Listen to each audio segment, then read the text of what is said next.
اب وہ کس منہ سے ماں کے سامنے جائے گا؟ کیسے بتائے گا کہ آج دوائی نہیں لا پایا؟ گھر پہنچا پورا جسم درد سے ٹوٹ رہا تھا۔ سیما ماں بستر پر لیٹی دروازے کی اور ٹک ٹکی لگائے بیٹے کا انتظار کر رہی تھی۔ باہر قدموں کی آہٹ سنتے ہی وہ اٹھ بیٹھی۔ بیٹا یہ کیا حال بنا لیا؟ آج کچھ غلط لوگوں سے سامنا ہو گیا۔ اس نے بات بتا دی۔ کیسے؟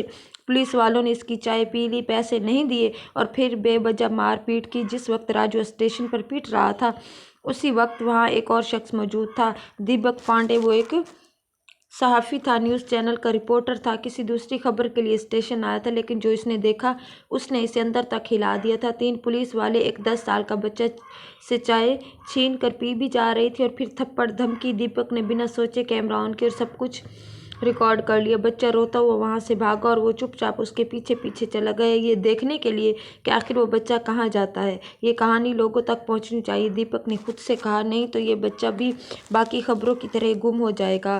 اگلی جھگی میں وہ اسی جگہ جہاں پہنچا جہاں سیما ماں بستر پر لیٹی تھی۔ راجو پاس میں بیٹھا تھا۔ میرا نام دیپک پانڈے ہے، میں ایک صحافی ہوں، اس نے کہا۔ کل آپ کے بیٹے کے ساتھ جو کچھ ہوا وہ میں نے دیکھا تھا، کیا مجھے آپ اپنی کہانی بتا سکتی ہیں؟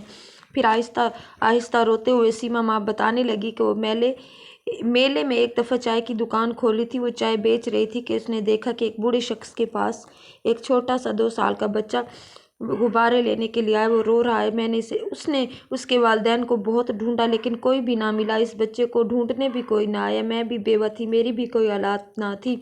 میں روز اس بچے کو اپنے ساتھ سلاتی کہ کل کو اس کی ماں باپ آئیں گے، اسے لے جائیں گے، لیکن وہ کل کبھی نہیں آیا۔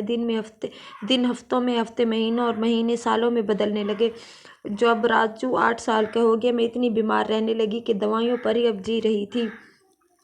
اب یہ ایک دکان پر چائے والی دکان پر کام کرتا ہے جس سے میری دوائیوں اور گھر کا گزر بسر ہوتا ہے۔ یہ سب باتیں اس صحافی نے یعنی کہ اخباری نمائندے نے سنی اور پھر ان کی ویڈیو بنائی، ان کی تصویریں لی اور سب سوشل میڈیا پر اپلوڈ کر دیا۔ پولیس والے ہمارے رکھوالے ہیں، پولیس والے تو چھوٹے بچوں کے ساتھ ایسا برتاؤ رکھتے ہیں۔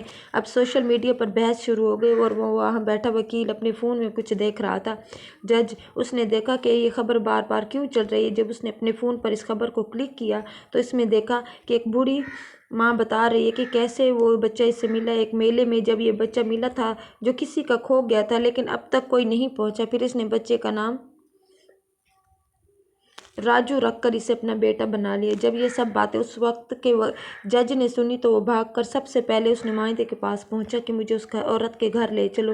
جب وہ اس بوڑھی عورت کے گھر گئے راجو گھر پر موجود نہیں تھا۔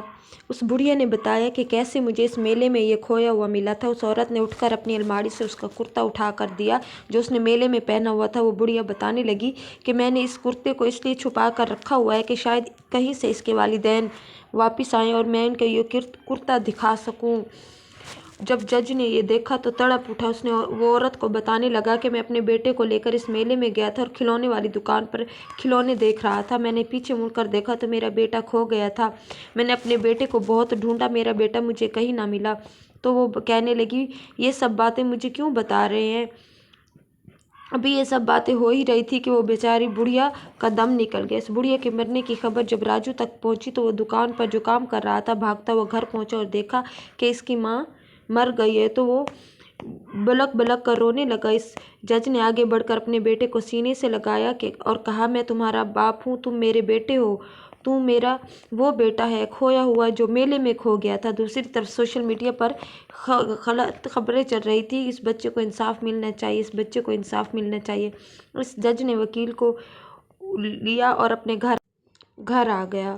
اس نے اپنے بیٹے کی دیکھ بھال کی، اسے کھانا دیا، اسے اچھے اسکول میں داخل کروایا اور ان تینوں پولیس والوں کے خلاف کارروائی کی اور تینوں کو نوکری سے خارج کروا دیا گیا۔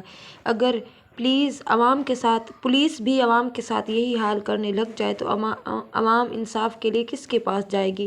جب پولیس والوں نے چھوٹے سے 10 سال کے بچے کے ساتھ اتنا ظلم کیا تو ان کو سزا ملنی ہی چاہیے تھی۔ ٹھوکریں کھائیں گے، نوکری کے لیے ہر دروازہ کھٹکھٹائیں گے، انہیں نوکری کہیں نہ ملے گی۔ انہیں احساس ہوگا کہ ہم نے اس چھوٹے سے بچے کے ساتھ کیا کیا تھا۔